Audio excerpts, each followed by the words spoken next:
हाथ में बीच में सपोर्ट पूरा देखिए इतना जो था के दिमाग वो हिसाब से बोलो ना। दीवार नीचे देवा बोले क्यों नहीं दिमाग है वो नीचे पूरा सटा हुआ है सपोर्ट दे देने तो होगा।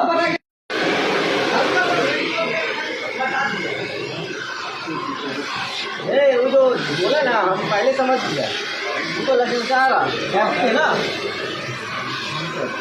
जैपिंग है उसमें भी नहीं होगा हमको तो फिर से रहते हैं ना फिर से वो खड़ेगा अगर वो बनाए भी जाएगा बोले ठीक है बोले लक्ष्य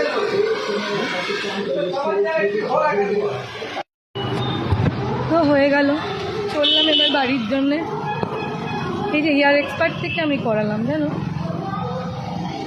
ভালোই করেছি, সেল ভালোই করেছে, খারাপ করেনি গো, সুন্দর করেছে।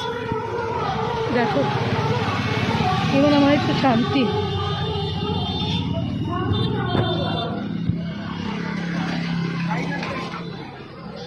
আজকের মতন হয়ে গেল, দুপুরবেলা নিলাম।